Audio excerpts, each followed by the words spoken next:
नाज़रीन welcome back. हम बात कर रहे हैं वाटर रिसोर्सेज ऑफ पाकिस्तान पे, और शौकत साहब से हम ये जानना चाह रहे थे कि ये जो काला बाग डैम पे इतनी ज़्यादा मुखालफत हुई है, तो क्या प्रोविंसेस को ये बात नहीं पता कि टोटल पानी कितना है और क्या उसकी ज़रूरत है कि हम काला बाग पे रोकें, इसी तरह और जगहों पे भी हम रोकें। तो इतनी ज़्यादा मुखालफत जो हुई है, तो आपने ये कहा कि बेसिकली अगर ये प्योरली स्टोरेज टैंक ये होता डैम तो कोई ऐसी मुखालफत ना होती, स्टोरेज होता और बिजली बन जाता उससे 4,000 मेगावाट। लेकिन क्योंकि लैक ऑफ ट्रस्ट है लोगों को, ये सिंध और बलूचिस्तान को पूरा यकीन है कि टोटल सिस्टम में से पानी काफ़ी हद तक वहीं निकल जाएगा, इसलिए जो है वो इसकी मुखालफत करते हैं। नहीं, इनका जो मेन ऑब्जेक्शन है वो ये है कि ये अभी तो ये नॉर्मल कोर्स ऑफ वाटर में इनको पानी मिल रहा है, कुछ आकर के सक्कर बैराज पे रुक जाता है, कुछ वहाँ पे रुक जाता है। जब वो बन जाएगा तो total in between Sukkur barrage और काला बाग डैम के दरमियान में गुड्डू तक समझिए कि ये सिस्टम पानी रोकने का इनके पास मौजूद होगा, अभी जो इनके पास है नहीं। इस दरमियान में जिस वक्त कॉर्प को ज़रूरत होती है खरीफ और इसके अंदर, तो ये पानी उधर डाइवर्ट कर देंगे। सिंध को पानी उस वक्त मिलेगा नहीं जिस वक्त इनको इरिगेशन के लिए पानी की जरूरत है। अच्छा, आप तो काला बाग के साइड पे भी होके आए, आप बता रहे थे कि वहाँ ऑलरेडी उन्होंने पानी लेना शुरू कर दिया है। कुछ उन्होंने इनसाइड वो जो जिना बराज छोटा सा बराज वहाँ से इनसाइड उन्होंने लेना शुरू किया है, मियावाली साइड पर जो है अच्छा खासा बड़ा फीड किया जा रहा है। अंदर झील का बहुत सारा स्पेस खाली पड़ा हुआ है। स्कर्दू है, नहीं वो तो ऊपर है, देखिए नीचे के तरफ। आप सिंध के अंदर हमारे पास बहुत सारे ऐसे एरियाज हैं जहाँ पर अगर कैंजर झील का कुछ स्पेस ऐसा है, जैसे आप चाइना की मिसाल लीजिए। चाइना ने जब अपना बहुत सारे जो डैम बनाने शुरू किए हैं, उन्होंने लेबर, जो मुकामी लेबर थी उनको बुलाया, उनसे एस्किवेशन कराई है। अच्छा, मैनुअली एस्किवेट आओ और काम करो और जो पैसे लो जाओ। उससे क्या हुआ, एक तो वहाँ के मुकामी लोगों को रोजगार मिला और हुकूमत को फायदा हुआ, उससे बहुत सारे फायदे हुए। कि किंजर लेक को अगर हम गहरा कर दें और मजीद गहरा कर दे, उसके पास का और गहरा कर दे, और उसका जो सम पोर्शन और पड़ा हुआ है, ड्राई एरिया बहुत सा है जो ऑलरेडी पानी के हिसाब से गहरा हो चुका है, वहाँ पानी स्टोर करने की गुंजाइश, उसको मजीद जाए नहीं चाहे 50 फीट, हाँ 50-60 बिल्कुल अगर जाए कोई हर्ज नहीं है, किसी को कोई लॉसेज नहीं है। मगर मंजर लेक जो है कहते हैं कि कुदरती स्टोरेज है। जी जी बिल्कुल, जब दरिया सिंध ओवरफ्लो करता है तो वो भर जाता है, उसी के साथ दरिया सिंध में पानी कम होता है तो वापस वो दरिया सिंध में आ जाता है तो लेवल के हिसाब से। तो उसके हिसाब से अगर मिसाल के तौर पर अभी मंजर लेक फुल हो गया, हाँ इस सैलाब उसके वेसिनिटी में जो पोर्शन है उसको आप करें, डेप्थ एस्किवेट करें, उसको अगर हम 100 फीट गहरा कर दें, मजीद इसमें कोई नुकसान है? कोई लॉसेज नहीं है, कोई नुकसान नहीं। और आपने जैसा कहा कि जॉब भी क्रिएट हो जाएगी, जॉब क्रिएट होगी, मगर ये जो बड़े जो हमारी ब्यूरोक्रेसी है ना, वो इस चीज़ को पसंद नहीं कर रही, क्योंकि वो मातहत है वो वडेरों के और उनके जागीरदारों के और ज़मींदारों के, जिनकी मुकामी लोग उनकी गुलामी करते रहे, उनकी ज़मीन पर पानी आता रहे, उनको मिल जाता है क्योंकि ऊपर से कॉल होती है, उनको पानी मिल जाता है। सर सब सिंध में बहुत कुछ मौजूद है।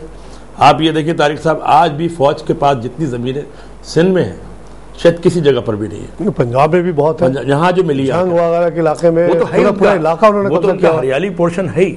मगर हमारे सिंध में जब ज़मीनें दी जा रही है, इसका मतलब है हमारी सरजमीन सरसब्ज है, शादाबी दे सकती है, अगर उसमें हमें सही मानों में फीडबैक मिले, वाटर कोर्सेज के जरिए हमें पानी मिले, उनको पानी मिलता है। जो इंजीनियर्स लोग हैं या सीनियर लोग हैं, जो ब्यूरोक्रेट्स लोग हैं, आम आदमी उसको नहीं मिलता, आम आदमी को नहीं मिलता। अगर हम ये काम कर लेंगे तो आम आदमी को मिलेगा, आम आदमी को रोजगार मिलेगा। हमारे यहाँ हमारी सरसब्जी में के अंदर जो आज पंजाब के अंदर गेहूं है या दूसरी चीज़ें वाफर मकदार में मौजूद है, इसलिए उनको पानी की ज़रूरत पूरी की जाती है। हमारे पास पानी की ज़रूरत पूरी करने के लिए सब कुछ मौजूद है, लेकिन सिर्फ इम्प्लीमेशन नहीं है इसका। शौकत साहब, आप गुड्डू और इसका भी जिक्र कर रहे थे सखर, क्या इसको भी एज ए स्टोरेज इनके सामने जो जगह पड़ी उसको स्टोरेज की तरफ यूज कर सकता है? देखिए, एक चीज़ आप ध्यान में रखिए कि नासा की स्टडी है कि आने वाले दिनों में क्लाइमेटिकल चेंज तो आनी है, हाँ उसके लिए आपको तैयारी करनी है। अभी जो सुपर फ्लड आया था, इसका फोरकास्ट भी उन्होंने पहले कर दिया था, 6 महीने पहले कर दिया था, 6 महीने पहले फ्लड आने से पहले कर दिया था कि सुपर स्टॉर्म हेड कर रहा है, it will come from bay of Bengal, it will hit the highest peak, और उससे हाईएस्ट पीक हमारे पास ही है। हाँ, चाहे वो स्वाद का पीक हो, चाहे ये कोई सलमान का हो, इसी से आगे टकराया ना सारे बात टकराया, आपको सुपर फ्लड मिल गया जी। ये एक ब्लेसिंग भी है, अगर आप चाहें इसको इस्तेमाल करना। पानी तो ब्लेसिंग ही है ना, पानी को कौन जहमत कह सकता है, पागल का बच्चा ही कहेगा। अब हमने कुछ तो अपने गलतियों से बहुत कुछ यहाँ पे नुकसान किया है, इसमें भी कोई शक की बात नहीं है, मगर दूसरी तरफ ये आपको ये रास्ता भी दिखा रहा है कि आपको कुछ करना है। अगर आप इस तरीके से बैठे रहे जैसे बैठे हुए हैं तो फिर आपको ये सुपर फ्लड हमेशा डुबाता रहेगा। मैं 17 अगस्त को बोगेरी डैम पे खड़ा हुआ था, अपने टीवी के तरफ से गया हुआ था।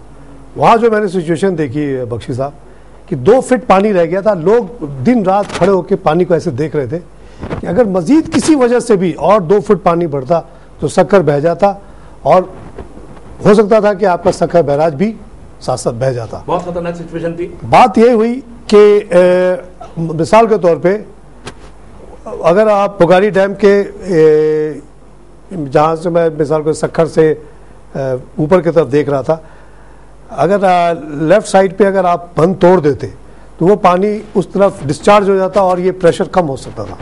एक तो सोल्यूशन ये था, वो सोल्यूशन इसलिए नहीं हुआ कि वो सारी ज़मीनें इन्फ्लुएंशियल लोगों की थी, एमएनए बड़े बड़े लोग के नाम आ रहे थे, और आपने पूरे शहर को और इतने बड़े जो नेशनल एसेट है जिसको हम सक्खर बैराज कहते हैं, जिसकी वजह से सिंध आज सिंध है, अदरवाइज ये डेजर्ट हो जाएगा, उसको आप रिस्क लेके बैठे हुए थे। शौकत साहब की बात की, अगर वो उस जगह को मिसाल के तौर, मेरे कॉमन सेंस से एक बात ये आ रही है, मैं इसका फील्ड का एक्सपर्ट नहीं हूँ, कि मैंने बाद में बैठ के ये सोचा कि जहाँ पे मैं खड़ा हुआ था और मैं 2 फीट नीचे अपने पानी देख रहा था, सपोज वो पूरी जो जगह है सामने 40 किलोमीटर चौड़ी जगह पे वो पानी खड़ा हुआ था, एक लग रहा था समुद्र के सामने खड़ा हुआ, और वो पीछे जो है ना ऑल द वे गड्डू तक जाता है, विच इज एटलीस्ट 100 किलोमीटर्स, यानी 40 बाई 100 किलोमीटर का एक लेक बना हुआ था उस वक्त ना।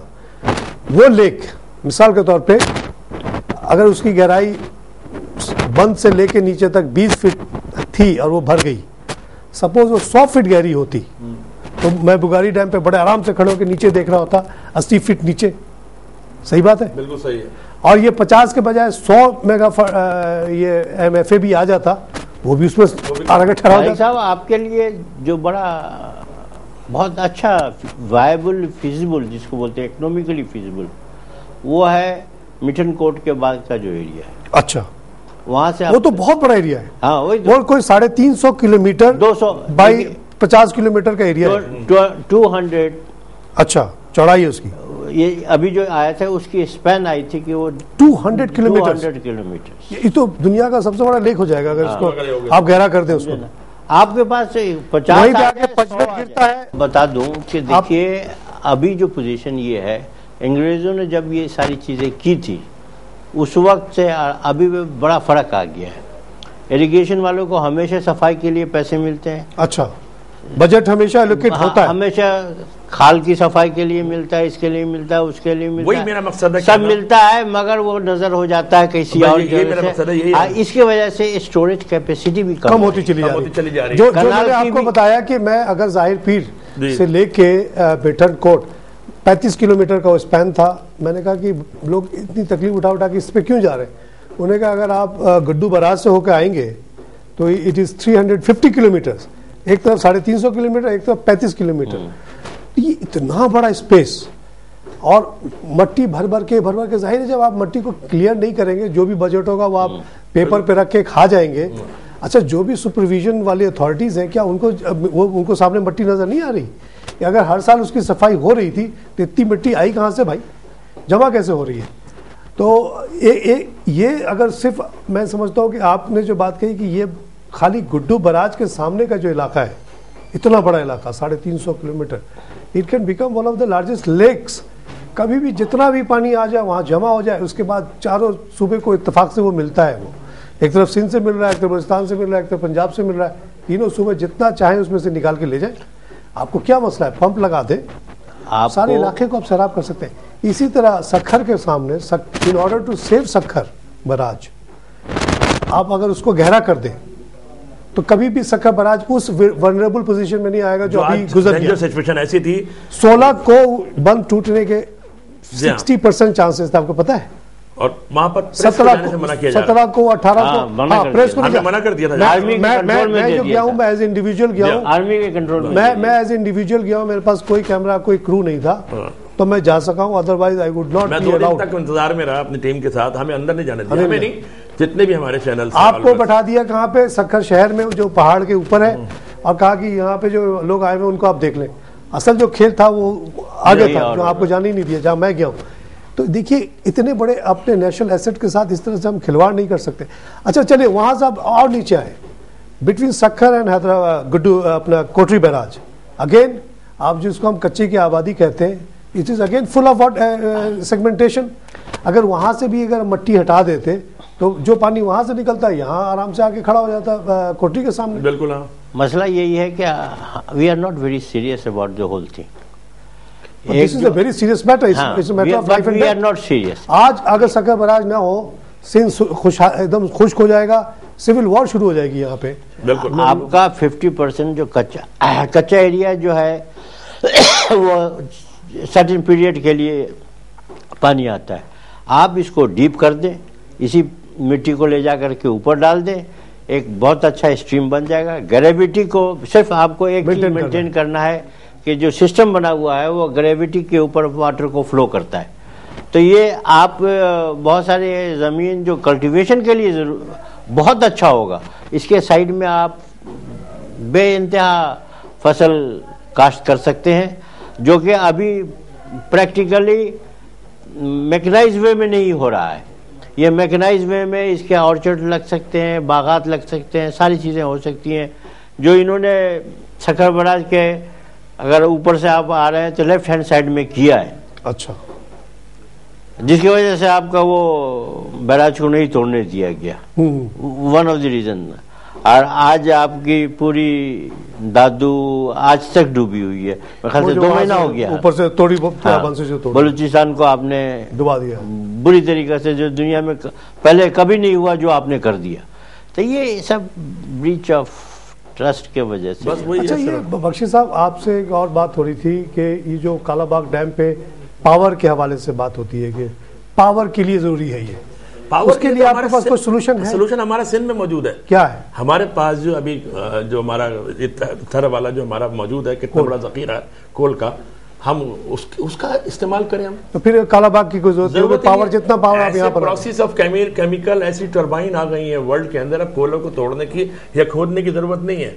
आप टरबाइन लगाइए, केमिकल डालिए, सम एरियाज को आप ब्लॉक कीजिए, 1 साल तक मुझे इतना इसमें से चाहिए, तो मोर देन इनफ पावर हम जनरेट कर सकते हैं। Power is not an issue है, नॉट इशू। आप सिर्फ सिंध में आ जाए, आप ना जाए। ये कालाबाग डैम पावर के लिए नहीं है, ये बस पानी किसी के लिए रोकने के लिए। अच्छा, प्रोग्राम का वक्त खत्म हो रहा है, बहुत ही तवील ये मौजू है। Thank you for coming. मैं कंक्लूड करता हूँ। नाज़रीन, वाटर रिसोर्सेज ऑफ पाकिस्तान पे आपने हमारी गुफ्तगू सुनी। हमारे साथ शरीक गुफ्तगू थे एक एक्स गवर्नमेंट ऑफ पाकिस्तान का ऑफिशियल सीनियर ऑफिशियल शौकत साहब, जिन्होंने हमें बड़ी इंसाइट दी है कि एक्चुअल सिचुएशन पानी की क्या है। ये जो हम अखबारों में इधर उधर सुनते रहते हैं कि जी पानी नहीं है, पानी नहीं है, एक्चुअली ऐसा लगता है इन्होंने जो गवर्नमेंट के फिगर्स और स्टडीज़ दी हैं कि एक्चुअली पाकिस्तान में on a regular basis 206 million एकड़ फीट पानी आता है हर साल 3-4 सोर्सेज से, लेकिन उसमें से सिर्फ हम लोग 56 मिलियन एकड़ फीट इस्तेमाल कर पाते हैं, बाकी सब वेस्ट हो जाता है, या तो सेम थोर बनता है या फिर समुद्र में चला जाता है। इन्होंने बताया कि ये जो अभी सुपर फ्लड आया था उसमें 50 मिलियन एकड़ फीट एक्स्ट्रा पानी आया, वो भी ज़ाहिर है इस तरह से ज़ाया हो गया। और बख्शी साहब ने जैसा कहा कि थ्रू करप्शन का ये आलम है कि ऐसा लगता है कि शायद 50 साल 100 साल से ये जो मट्टी आ रही है दरिया में पानी के साथ, उसकी सफाई नहीं हो रही है, मगर करोड़ों अरबों के बजट हर साल पास होते हैं, वो पैसे कहाँ जाते हैं किसी को नहीं पता। कोई हमारे पास विजिलेंस का सिस्टम नहीं है कि इस तरह के करप्शन को रोक सके।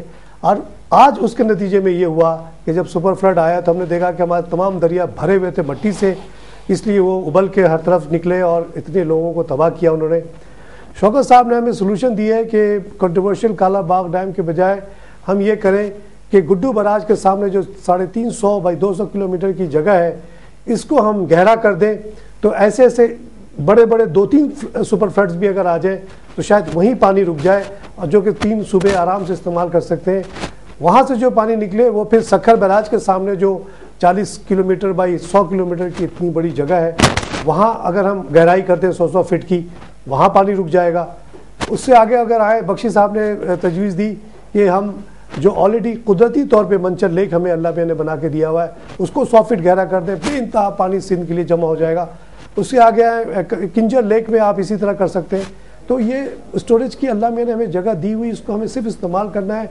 अब बहुत कम खर्चे में विद लो टेक्नोलॉजी लोग हाथों से खोद के ये जगह को, मट्टी को हटा सकते हैं और इस तरह से हम अपने फ्यूचर जनरेशंस को बचा सकते हैं। इसी के साथ मैं आज का प्रोग्राम ख़त्म करता हूँ। खुदा हाफिज़।